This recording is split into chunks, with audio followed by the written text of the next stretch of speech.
तो प्राइवेट यूनिवर्सिटियों की अगर बात की जाए तो लगातार जो फर्जीवाड़े की या फिर फर्जी डिग्रियों की जो लगातार हम लोग आप लोगों के बीच में जो बातें रखते हैं, आपको बताते हैं कि भाई प्राइवेट यूनिवर्सिटी से अगर आप कोर्सेज कर रहे हैं तो आप सही तरीके से करें, आप किसी फ्रॉड के चक्कर में ना फंसें, शॉर्टकट का रास्ता बिल्कुल भी ना अपनाएं। जो बैकडेटेड डिग्रियों के बारे में हमने आपको कई वीडियो बनाकर अवेयर किया, आपको सब कुछ बताया बैकडेटेड के रिलेटेड। तो आज इस वीडियो में हमने जो टॉपिक चुना है वो है कि प्राइवेट यूनिवर्सिटी जो है वो हमें फर्जी डिग्री देकर भी अपने आप को कैसे बचा लेती है, यानी कि किस तरीके से वो अपने आप को बचा लेती है और हम लोग उसमें फंस जाते हैं। तो आज जिन लोगों ने बैकडेटेड डिग्री ले रखी है या फिर जिन लोगों के सवाल हैं कि सर मैंने यूनिवर्सिटी से माइग्रेशन मंगा रखा है, मैंने डिग्रियां मंगा रखी है, या फिर मेरे को तो सर उन्होंने बाई पोस्ट के कोई डॉक्यूमेंट्स भेजे थे, या फिर सर मैं अगर मेरे डॉक्यूमेंट्स को फाड़ दूं और उसके बाद उसकी एक एफआईआर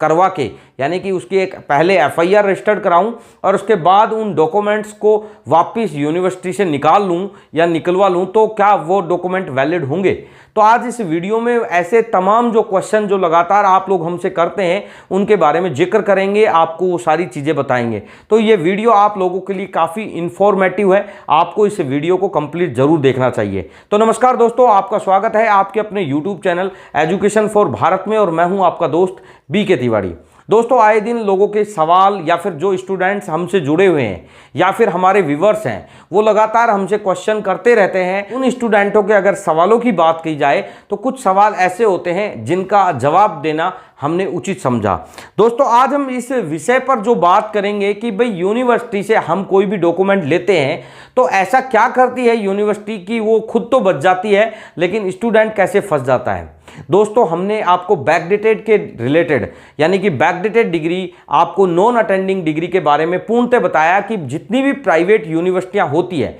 ये सारी रेगुलर यूनिवर्सिटियां होती है, यानी कि इसमें अगर नॉन अटेंडिंग की बात की जाए तो यह संभव ही नहीं है। लेकिन प्राइवेट यूनिवर्सिटी है, आप उसमें पैसा दे रहे हैं, आपके पास समय नहीं है, इसलिए ये सारी चीजें अगर लोगों की नजर में ना आए तब तक तो ये सब कुछ चल रहा होता है। लेकिन जब ये चीज़ें लोगों के बीच में आ जाए या फिर यूनिवर्सिटी में कुछ ऐसे कार्य स्टार्ट हो जाएं जो कि बहुत ही गलत हैं, यानी कि जैसे अगर बात करें बैकडेटेड डिग्रियां देना स्टार्ट कर दिया हो या फिर अगर नॉन अटेंडिंग डिग्री देनी स्टार्ट कर दी हो, यूनिवर्सिटी धड़ल्ले से अपनी डिग्रियों को बेच रही हो, तो ये काफ़ी ऐसे मतलब टॉपिक होते हैं या मुद्दे होते हैं जो काफ़ी गंभीर होते हैं और इसी की वजह से स्टूडेंट परेशान होता है। दोस्तों, अगर मान लीजिए कोई प्राइवेट यूनिवर्सिटी है और उसके पास मान लो संपूर्ण जो सीटें हैं, जितने भी उनके कोर्सेज हैं, उनके लिए प्रत्येक कोर्स के लिए जो सीटें डिवाइड कर रखी है, यानी कि जो उन्हें अप्रूवल लेना होता है, जो एक इंटेक की एक जो लिमिटेशन होती है, वो लिमिटेशन जो यूनिवर्सिटियां क्रॉस करती है,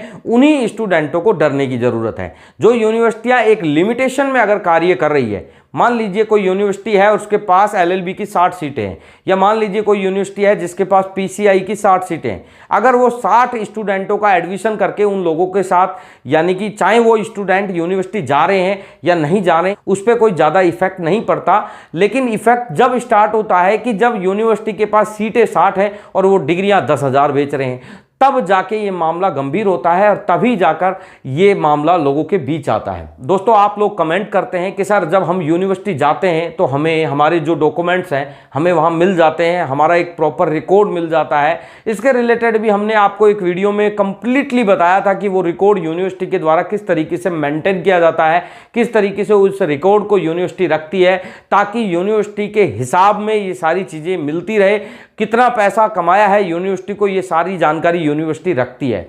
लेकिन बेसिकली बात वो नहीं है, बात यह है कि यूनिवर्सिटी वो आपका रिकॉर्ड रखने के बाद भी आपको फंसा देती है और अपने आप को बचा लेती है। मुख्य मुद्दा ये है दोस्तों, वो कैसे होता है आज इस वीडियो में जो हम आपको बता रहे हैं, इस चीज़ को आप बड़े गौर से समझने की कोशिश करना। दोस्तों, जो आप बताते हैं कि सर हम यूनिवर्सिटी के अंदर गए थे, हमने वहाँ हमारा रिकॉर्ड देखा है, हमारा रिकॉर्ड वहाँ पर उन्होंने मैच किया था, उसके बाद ही हमारे को जो डॉक्यूमेंट्स मिले हैं। तो दोस्तों, सबसे पहले अगर आपको बता दिया जाए कि हमने एक वीडियो में बताया था कि वो रिकॉर्ड किस तरीके से मेंटेन किया जाता है। अगर वो वीडियो अगर आपने नहीं देखा है तो आप आई बटन में उसका लिंक है, उस वीडियो को आप देख सकते हैं। आपको वो जो रिकॉर्ड किस तरीके से रखा जाता है उसके बारे में पूर्ण रूप से जानकारी आपको इस वीडियो में मिल जाएगी। इसके अलावा जो क्वेश्चन है कि सर उन्होंने जो हमें मार्क कार्ड दिए हैं या फिर हमें माइग्रेशन या कैरेक्टर सर्टिफिकेट या फिर मूल डिग्री हमने जो वहाँ पर जो फॉर्म फिलअप किया था, तो फॉर्म फिलअप की एक प्रक्रिया है जो आप लोगों को एक दिखावे मात्र के लिए, सिर्फ आपको दिखाने के लिए की जाती है और उस प्रक्रिया को फॉलो करने से आपके अंदर एक विश्वास जागता है और यूनिवर्सिटी आप लोगों के बीच में एक विश्वास जगाना चाहती है, इसीलिए इस तरीके की गतिविधियां होती है। बेसिकली उसके लिए हमने बहुत सारे स्टूडेंट जब हमारे पास कॉल करते हैं, हमें बताते हैं कि सर हम उस यूनिवर्सिटी में गए थे और उन्होंने कहा कि अगर आपको माइग्रेशन मूल डिग्री चाहिए तो आपको 4,000 या 5,000 रुपये जो भी फीस निर्धारित इन्होंने कर रखी है वो आपको देनी है। लेकिन मैंने उनसे कहा कि सर मैं आपको बैंक अकाउंट के जरिए दूंगा, तो उन्होंने मना कर दिया कि भाई बैंक अकाउंट के जरिए नहीं लेंगे, अगर आपको लेनी है तो देख लो, नहीं लेनी है तो कोई दिक्कत नहीं है। तो ऐसे में स्टूडेंट तो फंसा हुआ है, क्योंकि यूनिवर्सिटी जब स्टूडेंट पहुंच ही गया कोई डॉक्यूमेंट्स को लेने के लिए तो अब वो उसको छोड़ के तो आ नहीं सकता। और ऐसे में जब उसको कहा जाए कि भाई आपको नगद पैसे देने हैं तो वो देखेगा कि यार अब क्या करूं, तो उसको जब नगद पैसे की बात आएगी तो उसको संदेह होगा उन डॉक्यूमेंट्स पर,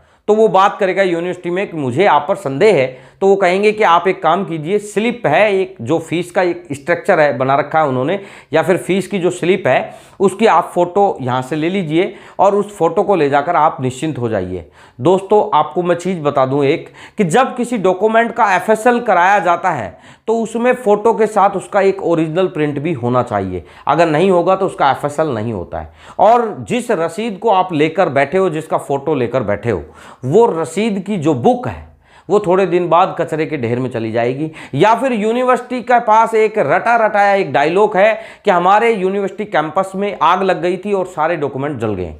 यानी कि पता नहीं ये होता क्या है कि यूनिवर्सिटी के और किसी भी सेक्शन या फिर जो कमरे होते हैं उनमें आग नहीं लगती है, सिर्फ रिकॉर्ड रूम में लगती है। और रिकॉर्ड रूम में जितनी भी यूनिवर्सिटियों में आग लगी है उनमें जो भी आग लगने का जो रीजन रहा है वो शॉर्ट सर्किट रहा है।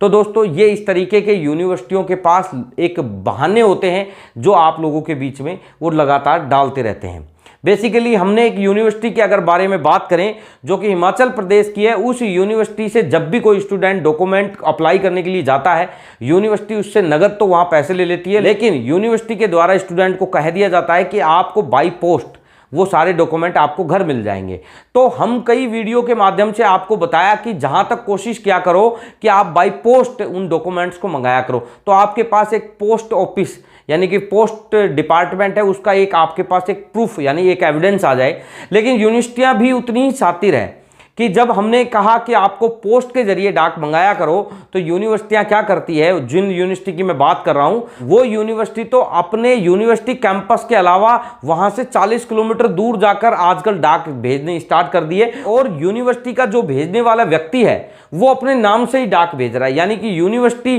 फॉर्म से नहीं आ रही है, यानी कि वो आदमी अपना नाम लिख रहा है और बोल रहा है कि मैं भेज रहा हूं, और वो यूनिवर्सिटी से 30 से 40 किलोमीटर से दूर से आ रही है। तो यानी कि यूनिवर्सिटी अपने आप को बचाने के लिए किस तरीके से अपने आप को बचाने के लिए काम करती है, आप लोग इन चीज़ों को देखकर समझ सकते हैं। बेसिकली यूनिवर्सिटी के बारे में जब हमने आपको वीडियो के माध्यम से बताया तो हमने बताया कि आप कोशिश क्या करो कि ज़्यादा से ज़्यादा एविडेंस एकत्रित कर सको। दोस्तों यूनिवर्सिटी आपको कभी भी आराम से या आसानी से एविडेंस एकत्रित करने का मौका नहीं देती है। आप लोग ये बात अपने दिमाग में अच्छे से समझ लें, क्योंकि यूनिवर्सिटी को पता है कि एक स्टूडेंट उनकी यूनिवर्सिटी पर ताला लगवा सकता है, इसलिए वो भी आपसे ज़्यादा एडवांस है। आप लोग वहाँ से ही स्टडी कर कर आप अपने आप को होशियार समझ रहे हैं, वो तो आपके गुरु हैं, यानी कि वो फंसने से पहले वो सारे अधिकार यानी कि वो सारे राइट्स जान लेते हैं कि अब हम किस तरीके से बच सकते हैं। अगर बात की जाए, कई स्टूडेंट हमारे पास कॉल करते हैं कि सर हम यूनिवर्सिटी के अकाउंट में जो फ़ीस है वो पे की है, उसके बाद हमारे पास डॉक्यूमेंट आया है, तो हमारे पास वो जो फ़ीस किया हुआ हमारे पास एक डिटेल है। दोस्तों यूनिवर्सिटी जितनी भी होती है वो सारी ट्रस्ट के ऊपर बनी होती है, और वो उस पैसे को कैसे इग्नोर करते हैं, वो बोल देते हैं कि ये जो पैसा है ये तो हमारे ट्रस्ट में एक गिफ्ट किया गया था, इसमें डिग्री विग्री या फिर मार्कशीट का कोई लेना देना नहीं है। तो इस तरीके से वो अपने आप को वहाँ पर भी बचा देते हैं। तो दोस्तों मैं हमेशा आपको हमारे वीडियो में जिक्र करता हूँ कि आप अगर किसी भी यूनिवर्सिटी से अगर कोई डॉक्यूमेंट ले रहे हैं तो पहले कोशिश करें कि इस तरीके का बैकडेटेड या नॉन अटेंडिंग वाला डॉक्यूमेंट लेना, यूनिवर्सिटी में डायरेक्ट जाएं, वहां पर अपना एडमिशन कराएं और यूनिवर्सिटी से आप बात करें कि भाई मैं आपके यहां पर कम आ सकता हूं, यानी कि मेरी अटेंडेंस है वो कम रहेगी। तो यूनिवर्सिटी वो चीजें सारी सेटल कर लेती है। लेकिन जो आप बैकडेटेड डिग्री की बात करते हैं, नॉन अटेंडिंग डिग्री की बात करते हैं, जिसमें आप 2-3 साल बैक में कोई डॉक्यूमेंट लेते हैं, क्योंकि उसका रिकॉर्ड पर्टिकुलर डिपार्टमेंट के पास चला जाता है और वो रिकॉर्ड उसके बाद वहां पर मेंशन नहीं किया जा सकता। ये मैंने भी कई वीडियो में बताया था। तो आप ये सारी चीजें ध्यान में रखते नहीं हो और आप बैकडेटेड डिग्रियां ले लेते हो और उसके बाद सिर्फ आप परेशान रहते हो या फिर आपके दिमाग में एक ही बात चलती रहती है कि वेरीफाई कैसे कराऊं। तो दोस्तों इस तरीके से आप इन चीज़ों से लेने से बचा करो। फिर भी अगर आपको कोई ज़्यादा ही आवश्यकता है, आपको प्राइवेट सेक्टर में जॉब करनी है या फिर आपको बिल्कुल बहुत ज़्यादा उसकी अर्जेंसी है, तो आप जिस कंसल्टेंट से या फिर आप जिस एजेंट से वो डिग्री ले रहे हैं, उस एजेंट से आप खुल्लम खुल्ला बात कीजिए। उसे बोलिए कि मैं आपसे उस यूनिवर्सिटी की डिग्री तब लूँगा जब मुझे आरटीआई से वेरिफिकेशन मिलेगा। दोस्तों वो लोग आप लोगों के पीछे हैं, ना कि आप उनके पीछे। दोस्तों अगर आप लोग लेना बंद कर दोगे तो यूनिवर्सिटियां आपको आपकी हर शर्त मानकर आपको वो डॉक्यूमेंट देगी, क्योंकि उन्हें धंधा करना है, उन्हें व्यवसाय करना है और वो लोग चाहते हैं कि ऐसे बेवकूफ़ लोग हमारे पास आए जो हमसे कुछ भी नहीं पूछे और हमारे यहाँ से डॉक्यूमेंट ले जाए और उसके बाद 2-3-4 साल बाद हम उसको डॉक्यूमेंट को मना कर देंगे, क्योंकि वो लोग वैसे ही डर जाते हैं या फिर हमारे 2-4 अधिकारी हैं वो उनको डरा देते हैं और उसके बाद वो उस डॉक्यूमेंट को फाड़ देंगे, यानी हमारा कोई कुछ नहीं बिगाड़ सकता। तो ये यूनिवर्सिटियों की दादागिरी लगातार जो की जा रही है, इसको कम करने का एक ही तरीका है कि जब आप डॉक्यूमेंट लें तो आप पहले ये चीजें क्लियर करें और आप बोलें कि जब पैसा आपको पूरा मिलेगा, जब आप हमारा डॉक्यूमेंट आरटीआई से वेरीफाई करा दोगे। ये चीजें जब यूनिवर्सिटी के पास जाएगी, यानी कि अगर आप ये सारी चीजें कंसल्टेंट के साथ शेयर करते हैं तो कंसल्टेंट ये सारी चीजें यूनिवर्सिटी के सामने रखेगा कि भाई आजकल के जो स्टूडेंट है काफी अवेयर हो गए हैं, उन लोगों को समझ में आने लग गया है, वो तो सब आरटीआई का जवाब मांग रहे हैं। अगर आप आरटीआई दे रहे हो या आरटीआई का जवाब दे रहे हो तो ही तो आपकी डिग्री लेगा, अन्यथा वो नहीं लेगा। तो ऐसे में आपको आसानी से वो आरटीआई की जो वेरिफिकेशन है वो आपको मिल जाएगी और आपकी जो परेशानी है वो कम हो जाएगी, क्योंकि आरटीआई का वेरिफिकेशन अगर आपका हो गया तो इसके बाद आप नहीं फंस सकते, क्योंकि आपके पास एक ऑथेंटिक प्रूफ रहेगा अपने आप को निर्दोष साबित करने का। बाकी जो डॉक्यूमेंट है वो फर्जी होगा या नहीं होगा ये तो बात की बात है, लेकिन कम से कम आपका कैरियर तो खराब नहीं होगा। आप ये कहकर तो बच जाओगे कि भाई हमने तो वेरिफिकेशन करा रखा है, आरटीआई से जवाब ले रखा है, इसमें मेरी क्या गलती है। यूनिवर्सिटी ने अगर मेरे को फर्जी डिग्री दी है तो यूनिवर्सिटी ने मेरे साथ भी फ्रॉड किया है, इसमें मैं विक्टिम हूं और मेरी तरफ से भी यूनिवर्सिटी के अगेंस्ट कार्रवाई होनी चाहिए। तो दोस्तों हम आपको आए दिन इसीलिए अवेयर करते हैं कि आप लोग जितना अवेयर होंगे आप लोगों के सामने ये समस्याएं कम होती चली जाएगी। बेसिकली हमने कई वीडियो के माध्यम से आप लोगों को बताया था कि आप जब तक आरटीआई नहीं लगाओगे तब तक यूनिवर्सिटी से आपको जवाब नहीं मिलेगा। आप कोरी बात अगर करते हो, सिर्फ बैठे बैठे बात कर रहे हो, तो ये बात कोई ज़्यादा महत्वपूर्ण नहीं है। और जब आपने लगातार यूनिवर्सिटियों में आरटीआई लगाई तो हमने देखा बहुत सारी यूनिवर्सिटियां आरटीआई का जवाब देना स्टार्ट कर दिया है, दे रही है। हमने भी कई यूनिवर्सिटियों से डॉक्यूमेंट वेरीफाई कराए हैं, तो इस तरीके से आपको आरटीआई का जवाब अब मिलना स्टार्ट हो गया है। थोड़ा सा अगर आप और मेहनत करते हैं तो आपको प्रॉपर तरीके से भी आपको वो सारे जवाब या वेरिफिकेशन के जो स्रोत हैं वो आपको मिल जाएंगे, या फिर आपकी जो डॉक्यूमेंट है वो वेरिफिकेशन आपका आसानी से हो जाएगा। तो दोस्तों अगर आज का ये वीडियो अगर आपको पसंद आया है तो वीडियो को लाइक शेयर जरूर करना। दोस्तों अगर चैनल पर नए हैं तो चैनल को सब्सक्राइब जरूर करना। धन्यवाद दोस्तों, मिलते हैं नेक्स्ट वीडियो में। जय हिंद, जय भारत।